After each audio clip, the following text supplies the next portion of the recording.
All right, guys. So, few comic reviews today and a couple of pieces of book news. It's going to be a little bit different, but bear with me on this one. I did finally pick up Ultimate Wolverine #1, and if I hadn't picked them up together, I probably would not have picked up Ultimate Wolverine #2. Although, look at this cover. I mean, I don't know if you can tell real easy, but that is Wolverine reflected in the face of Colossus. It is a cool cover. What can I say? Condon, Cappuccino, and Valenza are getting credit on these ones. I don't have an issue with the story in itself. And again, I knew it was Ultimate Wolverine when I picked it up, so this is my fault, but I did want to check it out. So take it for what it's worth as a review. I'm not a huge fan of all of the alternate universe type stuff. This one, Wolverine, I I don't know, haven't figured out yet if he's the good guy or the bad guy. We're 2 books in. It's a weird setup. Basically, the gist of it is he's been turned into a weapon. Shocker! And that he's fighting a group that has taken over certain parts of the world. And so far, you've seen Mystique, Colossus, and Nightcrawler. Book 1, they feel very much like they're the bad guys. Oh, also, Omega Red's in that party too, so go figure. Book 1, he definitely feels like it's the bad guys. Book 2, you feel like maybe they're not the bad guys. You're not sure because you don't know all the history of what's going on. You just know that the world's been split up and the mutants are taking care of one side. And Wolverine, so far, is either a weapon that was created by the mutant side to kill the other side, and now he's been turned and sent back, or or he's upset at the people that turned him. I don't know.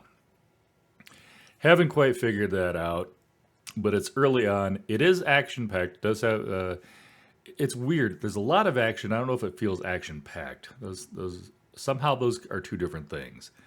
But there's a lot going on, and it may get better. I'm just probably not continuing with it because so far I'm not a huge fan of the world that's been created.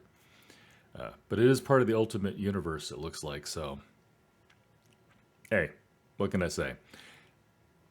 My 2 cents. If you don't mind the whole alternate stuff and you like all the different worlds that are created inside the Marvel universe and all the different Earths and things like that, you may enjoy this one. Just wasn't up my alley. But I am always down to check out every new Wolverine comic book because I'm a Wolverine fan. What can I say? Other book I picked up, New Champions. This one, this one is interesting.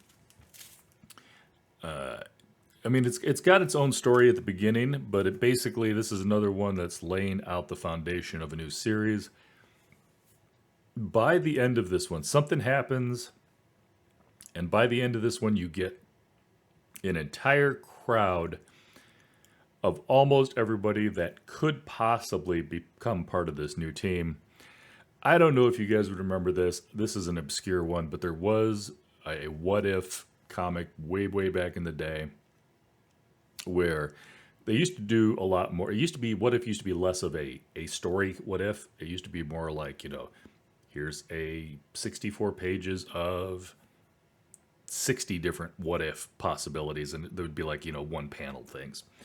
But there was one where I remember they were like, what if every Avenger stayed an Avenger? And so Captain America is like, Avengers Assemble, and it's just a 2-page spread of like 100 different superheroes. And somebody's like, this is just a bank robbery. I don't think we need all of us. And somebody else is like, no, we're a team. Or anyhow, that's kind of what it feels like there. But they managed to pull it off in such a way that it doesn't feel, cheesy. I like the way they did this one. I don't know how much more I'm going to follow of it. It is very much of a teen slash maybe early 20s, but mainly teenagers. These are people, staying at home with their parents. So it's kind of got that power pack. And what was the other one? There was I can't remember now. There was another. We've all seen the teen ones before. This one is it, but I do kind of like the characters. I just don't know if I would be into that teen thing long enough to follow along. I can only take so many high school hijinks at my age. But I did enjoy it. So that, props to that one. This one has been put out by the team of Fox, Fiorelli, Guara, and Hesley. Yeah, interesting cast, interesting start. I would say that if you can deal with the whole teenage angst thing, and I'd say that jokingly. There's not a whole lot of angst going on in this book. It's actually very much more action packed. But yeah, if you're okay with that, check it out. I am liking that story so far. All right, couple of pieces of book news. Actually, I should say a piece of book news about a couple of books. Go figure. For you Dreams of the Dying fans who have been waiting for news on book two, I do have a little bit of news and a little bit of snark, so hang on. Book two and book three supposedly will be out by the end of the year. So you've got that going for you. Book two, as you probably already know, is called The Cure for Living.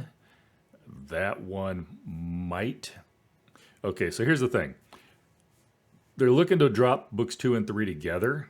So book three is roughly about 80% done at the moment. So I can't guarantee anything. But the plan, according to Nicholas, and he's writing the books, so we're going to run with this. The plan, if it gets done in time, is that book two and three will drop back to back towards the end of the year, like August, September, October, something like that. That is the plan. Book two's already done. It's already been sent to the editors. It's good. I was going to try to get the cover reveal for you guys. However, apparently that has been promised to that bastard Patrick Leo over there. All right, I'm just kidding. If you guys aren't following Patrick, I don't know what you're doing. The man is the myth. He is the legend.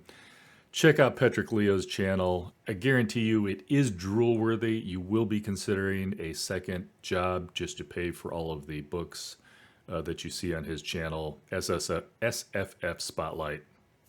Absolutely the place to go for book news. And you also might want to get some reinforced shelving units because those special edition hardcovers, those are heavy, y'all. And yeah, I can't be mad for losing a book cover to Patrick. It is the perfect place if you're an author to be showing off. The man knows what he's talking about, and he's going to make your book cover sound even better than it is. And it's probably pretty good in the first place. So I'm just kidding. But yeah, definitely check out Patrick because I'm sure when more information drops on this channel, when more information drops on this series, it's probably going to be introduced to Patrick's channel first. So if you're looking for that book cover reveal, if you're looking for the final actual lay down dates of the books, Patrick's probably going to have that for you. Teasing Patrick, I love you. All right, that is it. Oh, if you've watched this long, set your calendar. Monday at 3:30 Mountain. You Mountain people think we forget about you, but this is for all 17 of you.